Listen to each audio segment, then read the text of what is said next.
I don't like the poke in the eye, but I don't mind the physical. Yeah, I don't mind a little bit of like competitive, how you doing, keep it moving, especially at the WNBA with how much is at stake. Caitlin Clark sells out everywhere. I mean, she is a bona fide superstar. Obviously, a lot of eyes, a lot of new eyes, I think, on the W, which is good for the league as a whole. They didn't know, like, whoa, I can't believe this is happening. I can't believe people are doing this to Caitlin Clark. Teammates weren't jumping in there. They bring in Sophie Cunningham. I had no idea. Sophie Cunningham was a black belt at the age of 6. Yeah. Yep. Caitlin Clark took a cheap shot, but what happened next had the whole league talking. Imagine her getting shoved, elbows flying, and yet she stays calm, cool even. But then Sophie Cunningham steps in, making it clear nobody messes with her teammate.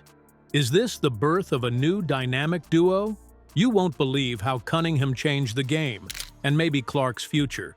Stick around to see why Pat McAfee says, every legendary player needs a protector, and Clark just found hers. Before we move on, I'd like to ask you a small favor. If you appreciate this content, please take a second to like this video and subscribe to the channel.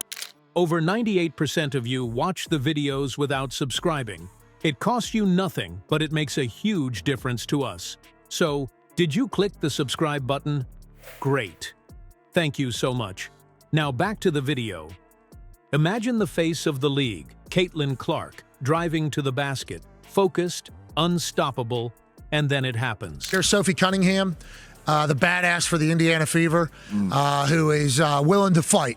Sure. Which we are big fans of for Caitlin Clark. Definitely the W, especially if Sophie Cunningham is going to continue to fight people for messing with Caitlin Clark, because it feels like Caitlin Clark is going to get treated in a certain way in this league for a long time. Marina Mabrey throws a hit so blatant it makes everyone freeze. Clark, mid-play, takes the kind of shot that has no place in basketball. This wasn't an incidental bump or a loose ball collision. No, this was deliberate. A move that wasn't about defending the rim, but about taking Clark down, plain and simple. It was the kind of moment where you don't even need the replay to know it was bad. The crowd saw it. Her teammates saw it. The question on everyone's mind, where were the refs? This isn't the first time Clark has had to deal with this kind of physicality. All season, she's been dealing with bumps, shoves, and elbows flying her way as if every team's playbook includes one line, wear Caitlin Clark down. And yet, it feels like the officials are swallowing their whistles. There's been a pattern. Incidents that should have at least drawn a few personal fouls seem to just get waved off. It's like Clark has been left to fend for herself out there. The hits keep coming, but she refuses to break. Her calm, even in moments of blatant targeting, has been unreal. Take this altercation. She didn't retaliate, didn't lash out. She just adjusted her jersey and kept playing. But should she really have to be this composed to survive? And then there were some, ladies last night that were trying to go a little physical. And in last year, I think something we noticed, and I think a lot of people noticed, is when Caitlin would get bullied, nobody would do nothing. She was also a kicker in high school. Okay, for the brand. Obviously, the kicker is the biggest badass on the court. I love everything about it. Sophie, welcome to Indianapolis. Pat McAfee summed it up in one sentence. That ain't basketball. That's a straight-up assault. And honestly, he's got a point. The league's failure to handle this moment properly, letting Mabrey stay in the game, sent the wrong message. No ejection, no technical, just a shrug from the refs as if it wasn't a clear, cheap shot. It's like they're telling players it's fair game to go after the league's biggest star. But then, something shifted. Sophie Cunningham stepped in, making her presence impossible to ignore. Could Cunningham be what Clark needs to finally push back against all this chaos? It's hard to say, but one thing is clear. That hit may have sparked something bigger. Sophie Cunningham wasn't just on the court that night. She made herself the enforcer Caitlin Clark needed. Right after Marina Mabrey delivered that cheap shot, Cunningham immediately stepped into the spotlight. She didn't hesitate, didn't back down. Cunningham got in Mabrey's space, making it crystal clear. targeting Clark wasn't going to slide anymore. That is a pivotal thing for stars. And Sophie can get buckets too. So it's not like, hey, we're just here to fight. I appreciate that that is the case. They didn't know, like, whoa, I can't believe this is happening. I can't believe people are doing this to Caitlin Clark. Teammates weren't jumping in there. They bring in Sophie Cunningham. I had no idea. Sophie Cunningham was a black belt at the age of 6. Yeah. Yep. The energy in the arena shifted right then and there. This wasn't about pushing the limits of sportsmanship. This was about drawing a hard line, and Sophie Cunningham was the one holding the chalk.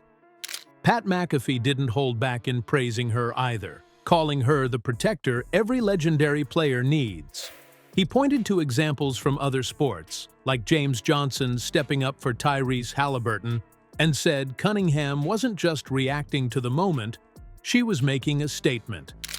According to McAfee, Cunningham was daring the league to keep sleeping on the issue. She wasn't waiting for the officials to catch up. She was taking control of the narrative and, in the process, flipping Indiana's reputation on its head. Sheldon, that's cute. You want to poke her in the eye, then push her into a boom, Mabrey thing? Go ahead. I'll take a take foul, and you'll eat the deck a little bit here. And then we'll get out. I love it. Caitlin Clark sells out everywhere. I mean, she is a bona fide superstar. Obviously, a lot of eyes. A lot of new eyes, I think, on the W, which is good for the league as a whole. The Fever aren't just an underdog team anymore. They're becoming the squad no one wants to mess with. Cunningham's role feels almost old school, like enforcers you see in hockey or players like Dennis Rodman backing up Michael Jordan. It's the idea that a star can shine brighter when there's someone else willing to take the hits for them. McAfee even called it a cultural reset for the Fever, one that lets Clark finally play without constantly looking over her shoulder. And it worked. After Cunningham stepped in, you could see it in Clark. Her fearlessness ramped up instantly. She was hitting her shots, talking back to the bench, and completely locked in. The league-wide message? Clark has protection now, and she knows it. Cunningham's impact has already changed Indiana's tone, but could this duo go even further and reshape the way the league treats its stars? It's starting to feel like we're witnessing the beginning of something big. Caitlin Clark's days of standing alone against relentless physical play are officially over. Definitely the first woman we've seen play like this, so that's a huge part of it. But as far as the chippiness, the aggressiveness, all that has always been there. You see it with young players. You mentioned Candace Parker. I don't like the poke in the eye, but I don't mind the Physicality. Yeah, I don't mind a little bit of like competitive, how you doing, keep it moving, especially at the WNBA with how much is at stake.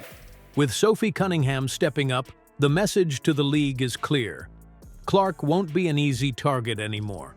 Cunningham's presence is forcing everyone to rethink what it means to challenge a star like Clark, shifting the dynamic not just for Indiana, but for the entire WNBA.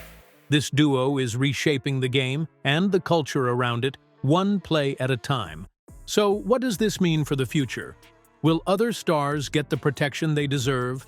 The league's next moves could define everything. Stay tuned.